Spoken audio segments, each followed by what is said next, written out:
द्वादश ज्योतिर्लिंग में अंतिम जो ज्योतिर्लिंग का वर्णन सुना रहे उनका नाम है घुस्मेश्वर ज्योतिर्लिंग।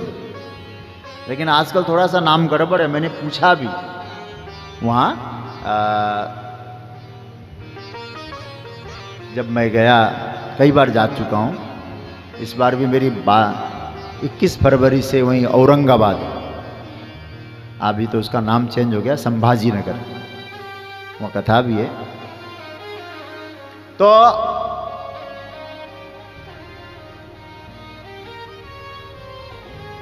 आजकल वहां का नाम क्या बोलते हैं, घृष्णेश्वर।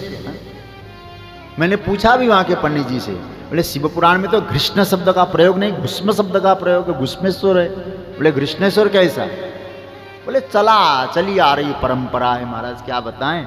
मैंने कहा कि प्रमाण हो, जो है वो तो रखना चाहिए ना, घृष्णेश्वर की जगह घुस्मेश्वर लिखो इसको। अब वो लोग साहब चला है, वहाँ के लोग भी कहते घृष्णेश्वर घृष्णेश्वर, चलिए जो विषय। तो यहाँ अब हम लोग घुस्मेश्वर ज्योतिर्लिंग की चर्चा करते हैं। देवगिरी पर्वत पर एक सुधर्मा नाम के एक ब्राह्मण निवास करते हैं, उनकी पत्नी का नाम है सुदेहा। सुदेहा और सुधर्मा का दिव्य गृहस्थ जीवन है, बहुत वैभव है, लेकिन एक चीज की कमी नहीं, कोई संतान नहीं, इसलिए बहुत दुखी थे। हालांकि ज्यादा दुख सुधर्मा को नहीं था, सुदेहा को था, क्योंकि गांव के लोग उसको ताना मारते थे। समाज है ना, पुरुष का दोष नहीं देखते, महिला का ही दोष देखा जाता है। अब यहां उन्हीं को ताना मारने लगे, परेशान हो गई, अपने पति से कहा आप दूसरा विवाह कर लीजिए, क्योंकि आपकी संपत्ति का भोग करेगा कौन। कहा कि देखो, जो परमात्मा ने दिया है ना उसमें प्रसन्न रहना चाहिए, जो प्राप्त है वो पर्याप्त समझना चाहिए, इच्छा का कोई अंत है क्या देवी? बोले नहीं नहीं नहीं, आपको करना ही चाहिए।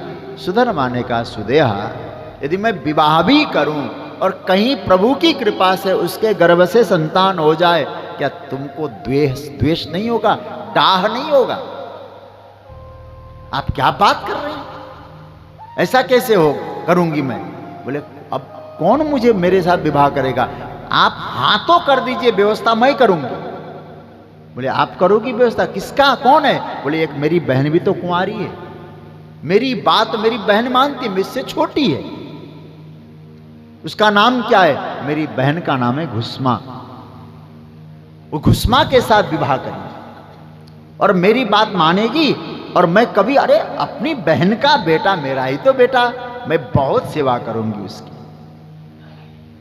ये बात आ गई ना, तो घुस्मा को बताया गया। घुस्मा ने 2-3 बातें कही, देखिए मैं शिव भक्ति करती हूं, मैं विवाह करूंगी, लेकिन मेरी साधना में कहीं विक्षेप नहीं होना चाहिए, कोई साधना रोके, तपस्या रोके, ऐसा नहीं। देखो ये था पहले, विवाह करने जाओ ना, ये देखा जाता था संस्कार, बोले साधना। वो स्वयं कहती है मेरे पूजा पाठ में विक्षेप न कर सके तो मैं विवाह करूं। तो नारायण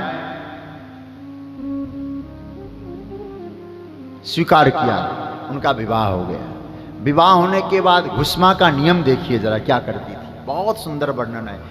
101 प्रतिदिन कनिष्ठा चैव या पत्नी स्वस्त्र नुग्यामवाप्य च पार्थिवान् सा चकारासो नित्यमेकोत्तरम शतम। एकोत्तरम शतम, 101 पार्थिव लिंग की पूजा करती थी, और पूजा करके विसर्जन करती थी, और उसके बाद जल पीती थी।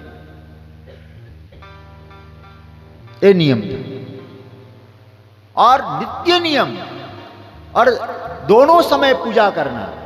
ऐसा लिखा है कि महाराज कोई पर्व में तो दिन भर पार्थिव लिंग बनाती थी और फिर पूजा करके विसर्जित करती थी। 1 लाख उसने अब तक, जब से यहां आई है ससुराल में, 1 लाख उसने बनाया पार्थिव लिंग, और 1 लाख पार्थिव लिंग बना के उसने विसर्जित किया। तो 1 लाख बनने के बाद उसके गर्भ में गर्भाधान हुआ और उसके गर्भ से पुत्र का जन्म हुआ। बड़ा प्यारा बेटा शिव की कृपा से आया है। और इधर क्या हुआ, कुछ दिन बीता, बड़ा हुआ, बड़ा होने के बाद बहुत योग्य संस्कारी उसका विवाह हुआ। सब लोग प्रेम करने लगे और महाराज घुस्मा की तो महिमा उस गांव में बढ़ने लगी। देखो एक जो है आई है ना सुधर्मा की दूसरी पत्नी, वो तो साक्षात लक्ष्मी है। देखो तो आते ही क्या आनंद आ गया। उसके घर में तो रोज दिवाली होने लगी, नित्य पूजा हो रही है, सब लोग तारीफ करने लगे। तो महाराज अपनी बहन से डाह होने लगे, सुदेहा का। अरे पहले ही अच्छी थी, ये तो गड़बड़ हो गया। मूल कारण क्या, इसका बेटा है, शादी हो गई ना। तो उसने क्या काम किया है महाराज, शिव महापुराण में आया है, जैसे ही वो सो रहा था, वो गई धारदार हथियार लेकर के। उस तो सुबह ब्रह्म मुहूर्त में वहां एक तालाब था, वहां पूजा करने चली जाती थी घुस्मा तो पूजा करने चली गई है। उसकी बहू भी अपनी सास का साथ देती थी पूजा में। और इधर क्या हुआ, वो जा करके महाराज उस सुदेहा ने अपनी बहन घुस्मा के बेटे को के कई टुकड़े कर डाले और वहां नदी में तालाब में बहा दिया।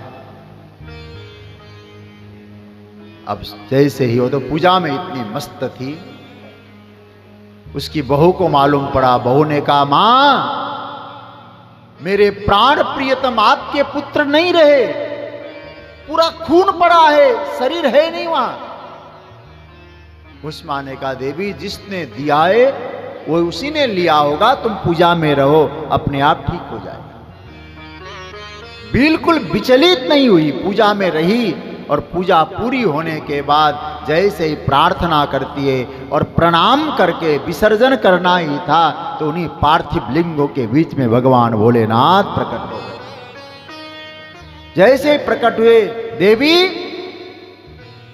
तुम्हारे पुत्र का वध हो चुका है। बोले, महाराज आपने दर्शन दिया है मुझे, ये तो बड़ी कृपा है, तुम्हारी भक्ति से मैं प्रसन्न हूं। देवी एक बात बताओ, तुम्हारा पुत्र कहां है? पीछे से बहू ने कहा, प्राणांत हो चुका है, उनके शरीर का टुकड़ा टुकड़ा करके हमने देखा है, बगल के तालाब में डाल दिया गया है। ओ उस तालाब में? अच्छा घुस्मा, बेटे को नाम लेकर पुकारो जरा। तो घुस्मा ने कहा, पुत्र, एक कहते ही उधर से बेटा आ रहा है।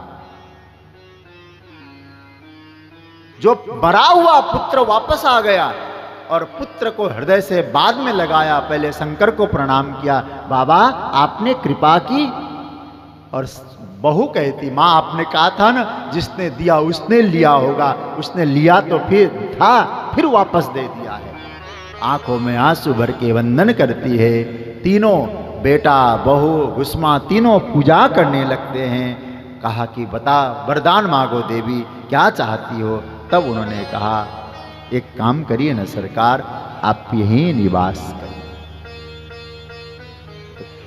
घुस्मा तुम्हारी भक्ति से मैं प्रसन्न हूं, जब तक इस धरती पर शिव महिमा रहेगी तुम्हारा नाम अमर हो जाएगा। इसलिए आज से मैं तुम्हारा नाम साथ में लेकर के यहाँ नित्य स्थायी रूप से रहूंगा। मेरा नाम यहाँ घुस्मेश्वर होगा, घुस्मा के ईश्वर होगा। तो ऐसा कहकर महाराज भगवान शंकर का दिव्य तेज स्वयं स्वरूप एक लिंग के रूप में स्थापित हुआ।